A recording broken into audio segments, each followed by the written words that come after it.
नमस्कार सभी को, स्वागत है आपका संस्कृत की कक्षा में। जैसा कि आपको पता है कि हम पिछली कक्षाओं के अंतर्गत हमने कारक प्रकरण का अध्ययन किया था। आज हमारा नया प्रकरण है प्रत्यय प्रकरण। आज हमारा नया प्रकरण क्या है? प्रत्यय प्रकरण। तो प्रत्यय जो हमारे हैं वह कक्षा 6 से लेकर के कक्षा 10 तक सभी कक्षाओं में काम में आते हैं, लेकिन विशेषकर यहाँ पर 10th क्लास के लिए, 10वीं क्लास के लिए राजस्थान बोर्ड और जो भी अपने CBSE बोर्ड के अंतर्गत जहाँ भी आपके प्रत्यय प्रकरण का टॉपिक है वहाँ सभी जगह यह काम में आता है।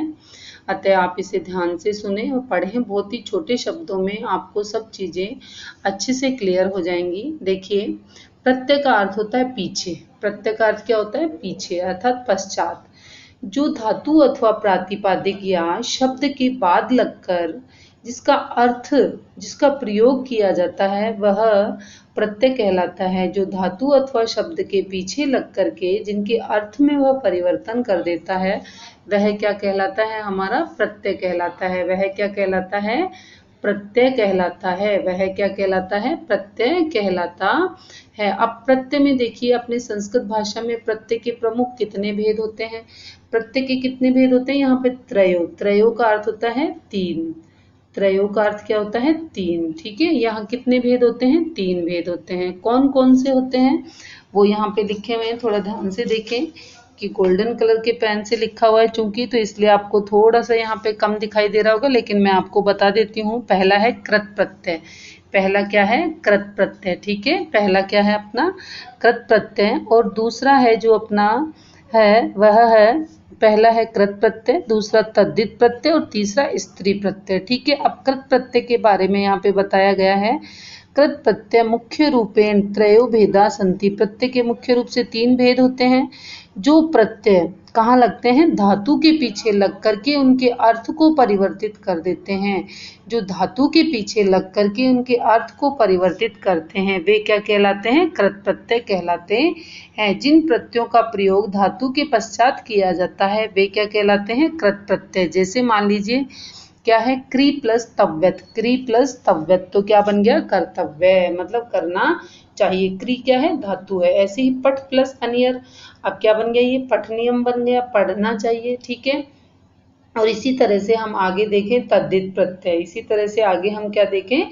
तद्धित प्रत्यय। अब तद्धित प्रत्ययों में कौन कौन आता है? जिन प्रत्ययों का प्रयोग संज्ञा, सर्वनाम आदि शब्दों के पश्चात किया जाता है वे तद्धित प्रत्यय कहलाते हैं। वे क्या कहलाते हैं? तद्धित प्रत्यय कहलाते हैं। जैसे मान लीजिए शिव क्या है? एक शब्द है। शिव क्या है? एक शब्द है। अब इसमें प्रत्यय लगा दिया अण, तो क्या बन गया? ये शैव बन गया। ठीक है, ऐसे ही धर्म एक शब्द है और अपन ने इसमें मतुप प्रत्यय लगा दिया तो क्या बन गया? ये धनवान बन गया। ठीक है, धन शब्द के साथ में मतुप प्रत्यय लगा करके क्या बन गया? धनवान। तो मतुप में क्या शेष रहता है? आन या वान शेष रहता है। ठीक इसी तरह से नेक्स्ट अपने पास में है स्त्री प्रत्यय। अब स्त्री प्रत्यय कौन कौन होते हैं? जिन प्रत्ययों का प्रयोग पुल्लिंग शब्दों को स्त्रीलिंग में परिवर्तित करने के लिए किया जाता है वे प्रत्यय स्त्री प्रत्यय कहलाते हैं। वे प्रत्यय क्या कहलाते हैं? स्त्री प्रत्यय कहलाते हैं। जैसे कुमार प्लस यिप। अब देखो, कुमार क्या है? पुल्लिंग शब्द है। कुमार क्या है? पुल्लिंग शब्द है। अब पुल्लिंग शब्द को इन्होंने क्या बना दिया? स्त्रीलिंग बनाने के लिए किसका प्रयोग किया? यिप प्रत्यय का। किसका प्रयोग किया? यिप प्रत्यय का। तो क्या बन गया यहाँ पर? कुमारी। क्या बन गया यहाँ पे? कुमारी। इसी तरह से अज प्लस टाप है तो क्या बन जाएगा? अजा। क्या बन जाएगा?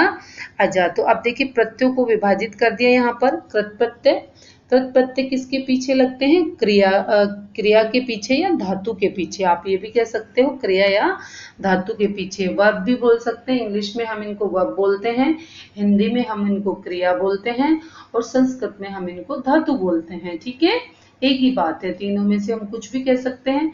अब तद्धित प्रत्यय कहाँ लगते हैं? शब्दों के पीछे। तो शब्द कैसे? जैसे राम, मोहन, सोहन, राधा, है ना, ये सब क्या है? ये सब चीजें क्या है? शब्द हैं। और ऐसे ही स्त्री प्रत्यय क्या होते हैं? जो पुल्लिंग शब्दों को स्त्रीवाचक बनाते हैं वे कहलाते हैं स्त्री प्रत्यय। वे क्या कहलाते हैं? स्त्री प्रत्यय। तो इस तरह से आज हमने प्रत्ययों के बारे में सामान्य जानकारी पढ़ी और इससे रिलेटेड यदि आपको कुछ समझ में नहीं आया है तो आप मुझे कमेंट के माध्यम से पूछ सकते हैं।